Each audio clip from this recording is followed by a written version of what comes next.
Assalamualaikum warahmatullahi wabarakatuh. Alhamdulillahirabbil alamin. Asyhadu an la ilaha illallah wa asyhadu anna Muhammadar Rasulullah. Raditu billahi rabbah wa bil islami dina wa bi Muhammadin nabiyya wa rasula. Rabbi syrah li sadri wa yassir li amri wahlul 'uqdatam min lisani yafqahu qawli. Halo, apa kabar semuanya? Semoga Anda semua di mana saja Anda berada selalu dalam kebahagiaan, selalu mendapat rezeki yang barokah dari Allah Subhanahu wa taala. Kita lanjutkan pembahasan kita lanjutkan sharing ilmu kita, ilmu yang diberikan oleh Allah Subhanahu wa taala kepada kita untuk kita dalami, untuk meningkatkan kapasitas kebahagiaan kita di dalam hidup ini. Nah, dalam kesempatan ini ada hal yang menarik ya, yaitu tentang apa? Tentang materi genetik pada makhluk hidup, termasuk kita tentunya ya, makhluk hidup yang kita berharap bisa mensejahterakan, bisa lebih memberikan kontribusi yang lebih banyak ya dari genetik ini. Pada proses penemuannya lebih dulu ditemukan adalah kromosom ya. Apa itu materi genetik? Yang pertama ditemukan itu adalah kromosom dibandingkan penemuan materi genetik DNA ataupun RNA. Bentuk kromosom sebagai materi genetik hanya dimiliki oleh kelompok makhluk hidup eukariotik ya. Sedangkan materi genetik pada makhluk hidup lainnya tidak ditemukan dalam bentukan kromosom, tetapi berupa asam nukleat murni, yaitu berupa DNA dan atau RNA seperti pada virus ya. Nah, materi genetik berupa DNA yang berasosiasi dengan protein selain histon seperti ditemukan pada prokariot. Nah, selain sebagai materi genetik utama yang mengendalikan sifat yang diturunkan dari tetuanya ya, yang nanti di dalam suatu recording menjadi catatan yang penting kalau kita memelihara ternak ataupun catatan untuk kita di dalam tanaman ya. Jadi ini menjadi sesuatu yang harus kita recording, kita catat sehingga nanti kita bisa menyilangkan, kita kembangkan di dalam ilmu pemulihan tentunya. Kemudian ditemukan juga materi genetik lain di luar inti ya. Nah, sementara materi genetik di luar inti pada eukariotik, misalnya materi genetik di dalam organel mitokondria dan di dalam plastidnya. Nah, materi genetik yang ditemukan di luar materi utama sel prokariotik, misalnya dalam bentuk plasmid dan episom ya. Nah, plasmid dan episom ditemukan pada prokariotik dan beberapa golongan eukariotik. Nah, bahkan ada materi genetik pada eukariotik yang juga ditemukan dalam bentuk elemen transposable ya, sebagai elemen bergerak dia berupa DNA yang dimiliki golongan makhluk hidup eukariotik, mulai dari jamur misalnya, ada yeast yang kita biasa pakai untuk pengembang pada roti, lalat Drosophila, ataupun jagung pada makanan yang sering kita berikan kepada ternak kita. Nah, elemen transposable ini masih memungkinkan dapat ditemukan pada golongan makhluk hidup lainnya ya. Jadi ini betapa strategisnya, harus kita ya minimal kenal ya. Maka kalau tidak kenal maka tidak sayang. Nah, yang harus kita mengerti yang pertama itu adalah asam nukleat. Apa itu asam nukleat? Nah, setiap organisme hidup terdapat materi genetik. Apa ya? Asam nukleat merupakan salah satu makromolekul yang memegang peranan sangat penting dalam kehidupan organisme karena di dalamnya tersimpan informasi genetik. Ya, seperti kita, kenapa rambut kita lurus, kenapa rambut kita keriting, kenapa hidung kita pesek, kenapa hidung kita mancung dan seterusnya. Nah, kalau pada ternak ya, kenapa produksi susunya tinggi ataupun rendah, ya bulunya belang-belang dan lain-lain, itu adalah informasi yang tersimpan di dalam genetik kita ya. Nah, asam nukleat sering dinamakan juga polinukleotida karena tersusun dari sejumlah molekul nukleotida sebagai monomernya. Nah, tiap nukleotida mempunyai struktur terdiri atas gugus fosfat, ada gula pentosa, dan basa nitrogen ataupun basa nukleotida atau basa N. Ini sebetulnya memberikan suatu sesuatu ilmu yang luar biasa ya. Cuma susunan ada fosfat, ada gula pentosa dan seterusnya, dan nitrogen ataupun basa nukleotida ini harus menjadi renungan yang luar biasa. Ini menjadi warisan ya bagi kita, sifat-sifat kita. Kalau kita ini kok bisa ya seperti itu subhanallah, Allahu Akbar, itu adalah maha dahsyat sebetulnya kalau kita kaji lebih dalam, dan ini mudah-mudahan menjadi motivasi kita untuk bisa mengembangkan lebih lanjut, termasuk ya kalau kita lihat semuanya yang ada di kehidupan ini kita peruntukkan untuk kesejahteraan manusia tentunya. Nah, ada dua macam asam nukleat ya, yaitu yang tadi disebut-sebut dari awal, yang asam deoksiribonukleat atau deoksiribonukleic acid dikenal dengan DNA. Tadi di awal sudah kita sebut DNA, dan asam ribonukleat atau ribonucleic acid atau RNA ya. Jadi itu singkatan atau kepanjangan dari DNA dan NRA. Nah, sementara asam-asam nukleat seperti asam deoksiribosanukleat ini atau DNA dan asam ribonukleat atau RNA memberikan dasar kimia bagi semua sel. Jadi, sel apakah itu manusia, apakah itu tumbuhan ataupun hewan, secara prinsip itu hampir sama ya. DNA dan RNA mempunyai sejumlah sifat kimia dan fisika yang sama, sebab antara unit-unit mononukleotida terdapat ikatan yang sama, yaitu melalui jembatan fosfodiester antara posisi 3 suatu mononukleotida dan posisi 5 pada mononukleotida lainnya ya. Itu hal-hal yang bagaimana dengan struktur DNA-nya? Ada dua dasar yang digunakan dalam melakukan deduksi terhadap model tersebut, yaitu yang A ya. Hasil analisis kimia yang dilakukan terhadap kandungan basa nitrogen molekul DNA dari berbagai organisme selalu menunjukkan bahwa konsentrasi adenin sama dengan timin, sedangkan guanin sama dengan sitosin ya. Dengan sendirinya konsentrasi basa purin total menjadi sama dengan konsentrasi basa pirimidin total. Akan tetapi nisbahnya atau konsentrasi adenin plus timin terhadap konsentrasi guanin dan sitosin sangat bervariasi dan dari spesies ke spesies. Nah, yang kedua, pola difraksinya yang diperoleh dari hasil pemotretan molekul DNA menggunakan sinar X ya, menggunakan sinar X menunjukkan bahwa basa-basa nitrogen tersusun vertikal di sepanjang sumbu molekulnya. Nah, ini beberapa hal tentang struktur daripada DNA ya. Apa sih perbedaan antara DNA dan RNA ya?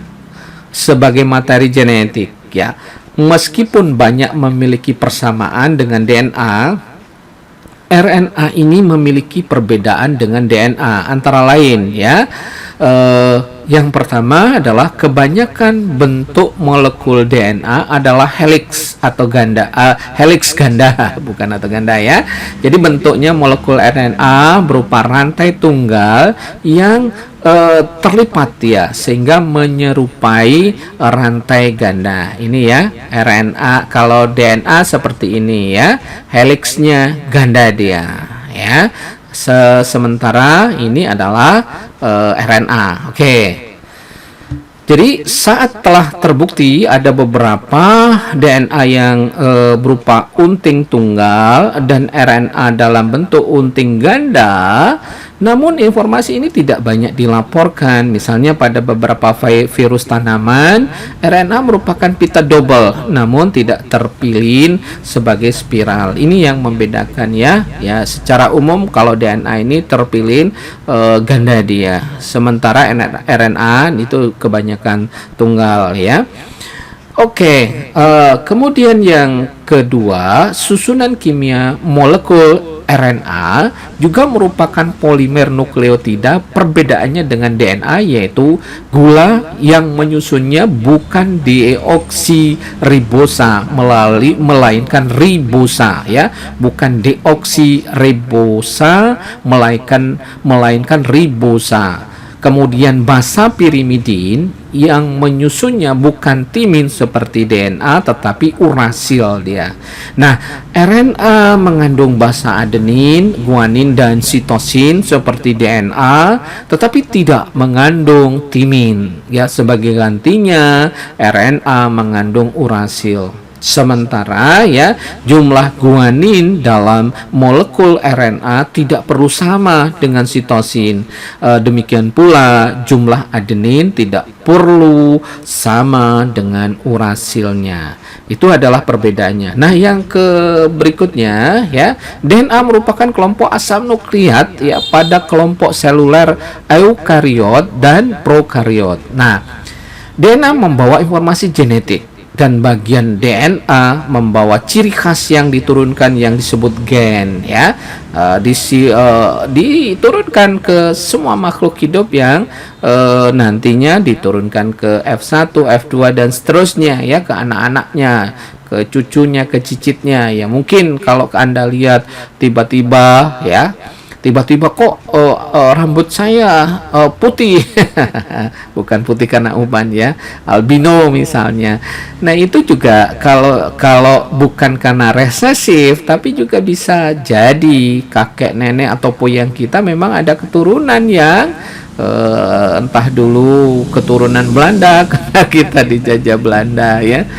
Seperti di daerah Jakarta memang kan ada keturunan Portugis atau keturunan Belanda. Nah, lanjut ya, perubahan yang terjadi pada gen akan menyebabkan terjadinya perubahan pada produk gen tersebut. DNA pertama kali berhasil dimurnikan pada tahun 1868 oleh ilmuwan Swiss Friedrich Miescher di Tübingen, Jerman ya, yang menamainya nuklein berdasarkan lokasinya di dalam inti sel. Namun demikian, penelitian terhadap peranan DNA di dalam sel baru dimulai pada awal abad 20 ya, baru-baru ini, tidak terlalu lama, bersamaan dengan ditemukannya postulat genetika Mendel ya. Bapak genetika yaitu Bapak Mendel ya. DNA dan protein dianggap dua molekul yang paling memungkinkan sebagai pembawa sifat genetis berdasarkan teori tersebut ya. Oke. Nah, yang kelima, RNA merupakan asam nukleat pada beberapa virus ya. Beberapa virus tertentu diketahui tidak mempunyai DNA, nah, tetapi hanya tersusun dari RNA dan protein ini, termasuk virus corona yang heboh ini ya, menjadi pandemi. Ngeri sebetulnya, dia bisa dengan cepat bisa bermutasi, bisa beradaptasi menjadi yang lebih ganas dan seterusnya. Nah, ini menuntut kita ya, bagaimana Arif memperlakukan lingkungan, jangan sampai virus yang ada ini berubah terus sehingga pandeminya nggak selesai tentunya ya. Jadi kita berharap bisa dong lingkungan kita berbagi untuk memastikan di antara kedua makromolekul tersebut yang berperan sebagai materi genetik, antara lain telah dilakukan percobaan rekonstitusi. Mereka melakukan penelitian pada virus mozaik ya, tembakau misalnya, atau tobacco mozaik virus ya, TMV ya, yaitu virus yang menyebabkan timbulnya penyakit mozaik pada daun tembakau. Virus ini mengandung molekul RNA yang terbungkus di dalam selubung protein. Ya, sangat sederhana sebetulnya. Ini yang kadang-kadang ya, Maha besar Allah ya, yang telah menciptakan makhluknya walaupun dengan sesuatu yang sangat sederhana, tetapi bisa berdampak besar ya. Dia hidup cuma struktur basa-basa seperti itu, tetapi dia bisa hidup, bisa meluluh lantakkan dunia ini. Nih yang benar-benar kalau Allah sudah berkehendak, ya sudah terjadilah, maka terjadi ya. Dengan perlakuan kimia tertentu, molekul RNA dapat dipisahkan dari selubung proteinnya untuk kemudian digabungkan atau direkonstitusi dengan selubung protein dari strain TMV yang lain ya.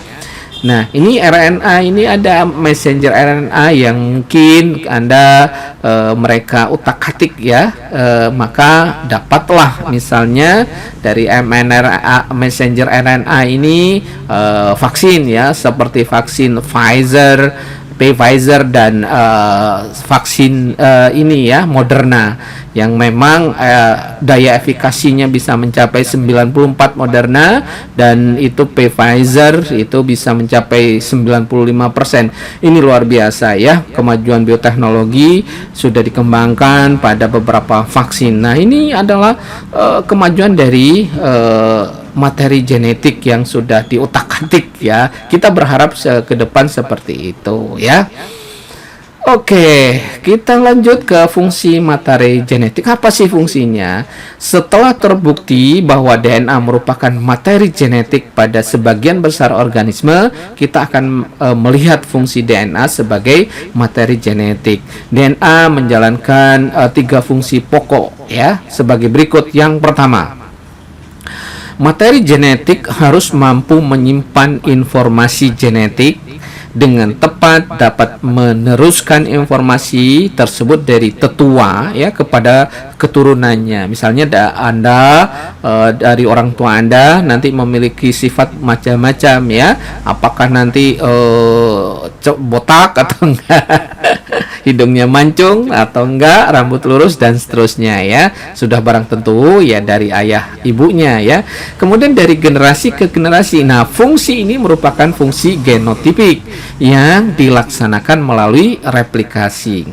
Fungsi kedua, materi genetik harus mengatur perkembangan fenotipe organisme. Artinya, ya, materi genetik harus mengarahkan pertumbuhan dan diferensiasi organisme mulai dari zigot hingga individu dewasa, ya. Fungsi ini merupakan fungsi fenotipik ya, yang dilaksanakan melalui ekspresi gen atau penampilan luar dari suatu gen tersebut ya. Oke. Yang ketiga ya, materi genetik ya fungsinya harus dapat mengalami perubahan sehingga organisme yang bersangkutan akan mampu beradaptasi dengan kondisi lingkungan yang berubah ya. Misalnya sekarang terjadi pandemi ini, kita harus berubah terus dengan memacu imunitas kita dengan berbagai macam vaksin ya, sehingga kita bisa beradaptasi. Tanpa perubahan semacam ini, evolusi tidak akan berlangsung ya. Terus ya akhirnya kalau misalnya tidak tahan dengan kondisi lingkungan, maka akan musnah semuanya. Nah, fungsi ini merupakan fungsi evolusioner yang dilaksanakan melalui peristiwa mutasi dia. Nah, yang berikutnya adalah kromosom pada seluruh kelompok makhluk hidup. Kromosom pertama kali ditemukan oleh pada kelompok makhluk hidup eukariot ya. Kromosom terkait dengan materi genetik. Kromosom ini tidak hanya dimiliki oleh kelompok makhluk hidup eukariot, tetapi juga prokariot, bahkan yang tergolong aseluler seperti virus misalnya ya. Nah, kajian tentang kromosom selengkapnya adalah yang dimiliki oleh kelompok makhluk hidup itu hidup aseluler atau virus, seluler prokariot dan seluler eukariot. Aspek tentang kromosom terkait dengan pengertian struktur, bentuk, jumlah, dan ukuran bagian serta macam-macam kromosom nantinya ke depan kita akan bahas ya. Nah, kromosom dan struktur kromosom pada kelompok aseluler. Kromosom pada kelompok aseluler serupa dengan asam nukleat murni ya, berupa DNA telanjang dia, misalnya virus dia DNA-nya telanjang, tidak ada selubungnya. Nah, kromosom adalah asam nukleat murni berupa RNA telanjang, misalnya retrovirus. Kemudian kromosom yang berupa genom ya, asam nukleat telanjang atau asam nukleat murni, karena tidak berasosiasi dengan senyawa lain. Nah, struktur kromosom pada virus bukan retrovirus adalah kromosom yang tersusun atas molekul DNA telanjang tanpa tergabung dengan senyawa lain seperti protein dan sebagainya. Pada sebagian kelompok virus, molekul DNA merupakan helix ganda. Pada kelompok virus tertentu berupa unting tunggal dia ya, tunggal. Kromosom retrovirus tersusun atau molekul RNA telanjang tanpa bergabung dengan senyawa seperti protein. Nah, perbedaannya sekarang antara virus DNA dengan virus RNA ya. Virus RNA dengan perbedaannya ya antara virus DNA dengan virus RNA. Sebagian besar virus DNA untai ganda, sedangkan RNA virus yang beruntai tunggal dia. Yang berikutnya adalah laju mutasi RNA itu lebih tinggi dari laju mutasi DNA ya. RNA ini tidak terlalu stabil dia, jadi mutasinya akan lebih cepat dia, lebih berkembang dia ya. Semua virus RNA mengalami replikasi di dalam sitoplasma sel, sedangkan semua virus DNA kecuali pox virus di nukleus sel ya. Virus DNA stabil, sedangkan virus RNA ini tidak stabil, yang dikatakan dia cepat dan sering bermutasi dia. Nah, ini yang berbahaya kalau mengarah ke sesuatu yang ganas yang bisa menjadi penyakit ya, baik untuk manusia, untuk hewan, ataupun untuk tanaman, atau untuk makhluk hidup yang lain. Nah, kromosom dan struktur kromosom pada kelompok prokariot. Kromosom pada kelompok prokariot berupa molekul DNA mengandung sejumlah gen yang bergabung dengan protein tertentu, bukan histon, yang disebut juga dengan nukleoid ya. Nah, nukleoid digambarkan sebagai molekul yang telanjang tanpa protein dan tidak memiliki morfologi yang kompleks seperti pada materi genetik eukariot. Ini beberapa hal yang bisa dijelaskan dalam kesempatan ini. Insya Allah nanti kita sambung lagi dengan berbagai macam bab yang sangat menarik ya, minimal kita mengerti dan paham kalau bisa mendalami ya. Fastabiqul khairat, nasrum minallah wa fatun qarib. Wassalamualaikum warahmatullahi